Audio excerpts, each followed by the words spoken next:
Notes from the Upper West Side, a novel by Dan Wrench. Chapter 9. My Wife Works for Hed.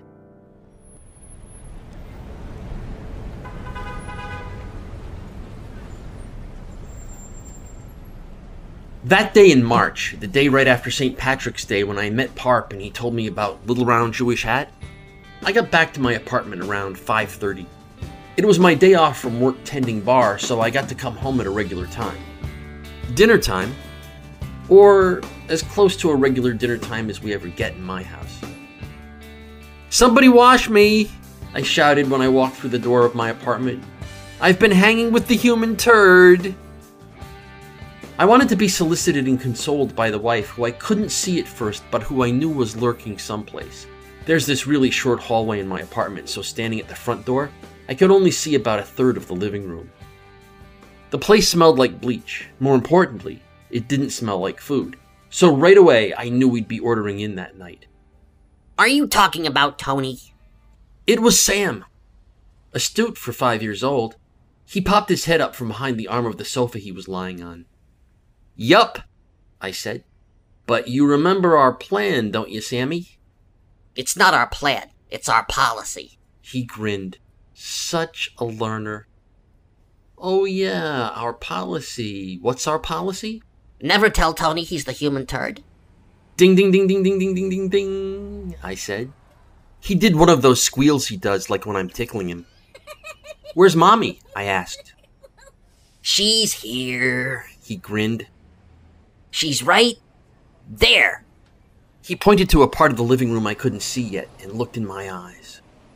Deep. Like he never heard of not trusting people. My boys and I are a team. I call us the Man Squad. "So what's Parp complaining about now?" Junior asked. I rounded the corner to catch her sitting at the computer on the desk in front of the exposed brick in the cul-de-sac of our living room. She was still wearing her black suit from the day job. All of Junior's day job suits feature nice cleavage exposure, and Junior definitely has the tits for it. You may as well get all the advantage you can in the dog-sniff-dog world of Manhattan day jobs. And hey, we all know that everything else being equal, no man will want to make an enemy of a woman with suckable knobs. "Parp's in the basement mixing up the medicine," I said. I bent over and kissed her cheek. "Oh, look, she's writing an email." "Who you writing to?" I asked. "Hed," she said. "I got in a discussion with him about the spelling of burqa, and I have to send him a link."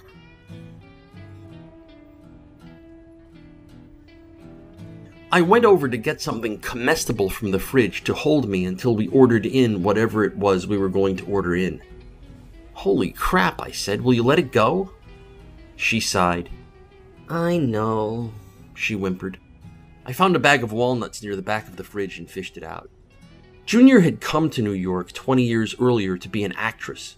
But last March, when we were having this conversation, she was managing the wait staff in the restaurant at the Museum of the Humanities on 55th Street.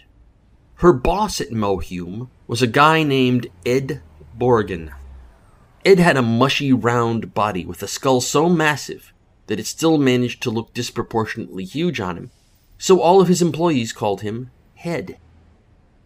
He looked like a bobblehead of Karl Marx with glasses and an unwashed beard. "It'll just take a sec, but if I don't do it, I'll be thinking about Hed's smug smirk all night," Junior said. "Hed wants to drill Mommy deep," Sam volunteered. Junior and I froze and then turned to him in unison. No shit, it was like we were synchronized swimmers. Sammy giggled. Junior looked at me crestfallen. Such a sad, defeated look on her face. "Oh God, I said it on the phone," she moaned. I just stared at her. So, she'd said something naughty in front of the boy, maybe in front of both boys. It was exactly the sort of bad behavior she was constantly giving me shit for. I just stared at her without smiling and ate walnuts from the bag and let her think about it. "I went into the bathroom and closed the door for that conversation," she said like she was throwing herself on the mercy of the court. "But it's a small apartment. I get it, I said. Extenuating circumstances. She looked at me and grinned this big grin and batted her eyes. Please? She said. God, if only she'd had someone else's cunt, I could have so fucked her right then. Well, I said, I think it just means we need to have a new policy, right, Sammy? What? He asked. Our new policy is we never ever say that drilling thing in front of Mr. Borrigan, okay? Okay, He said and giggled. What a kid. I turned to the wife. Sammy's never going to meet Hed anyway, I said. She sort of smiled, I think. I'm not sure because she wasn't even looking at me anymore. She was looking at the damn computer screen.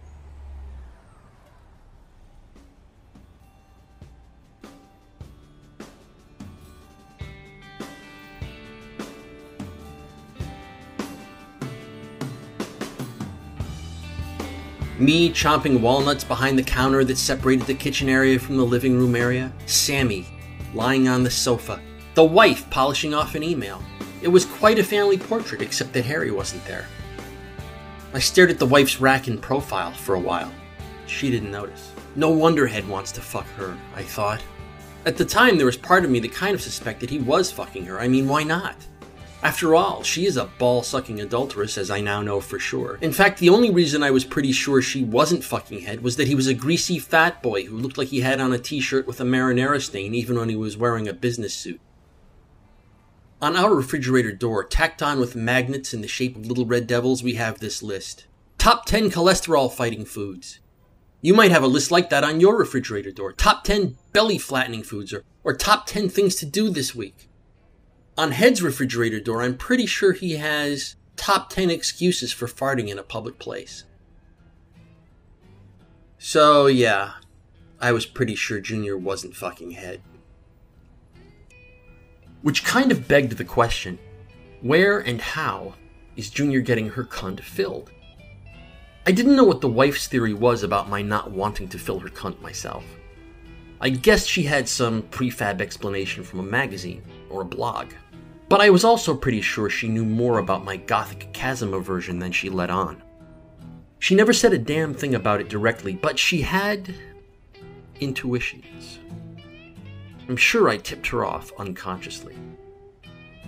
And she must have also known that I was ready to ball anyone who showed the right kind of interest in me. I mean, maybe she thought I'd changed, but for crying out loud, I was with someone the night I met Junior and ended up fucking her in the bathroom stall at Freddy's in Brooklyn.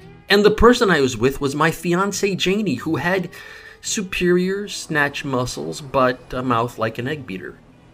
So Junior knew there were definite limits on my regard for the virtue of fidelity. She knew me better than to believe me when I swore to God I'd changed. See, hun, I have kids now. Your kids, our kids. I could never risk all of you, all of this, for a fuck in a bathroom stall. What makes you think she reads you like that? Jessica asked me once. She just broke out crying yesterday and said, Paul, I had this very vivid dream last night, and in it you were fucking that slut Lucille. Lucille was this coworker of mine who used to spend 45 minutes a day just working out her ass muscles. Jessica said. Well, you never know. You could be giving off a vibe. A vibe. That will be $150, please, or whatever the insurance company is paying. Where's Harry? I asked the wife after she clicked send and came back to the world of solids. He's over at Fox's tonight, She said. They've had a Bedhams planned for 3 weeks. A Bedhams? Some character on one of those programs has sleepovers with gorillas and pixies. All other little girls and boys, of course. And they call them Bedhams. Sounds vaguely effeminate, I said. The wife stood up and stretched and said, Only vaguely? And she gave me this big grin that I didn't really understand, but which, in retrospect, I can see was definitely of the shit-eating variety. So who knows? Maybe she was fucking Hed. Sam laughed. Mommy's funny, he said.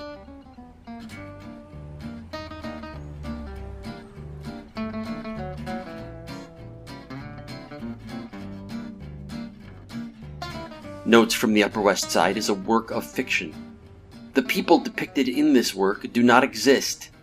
Notes From the Upper West Side, copyright 2013 to 2014, by Dan Wrench.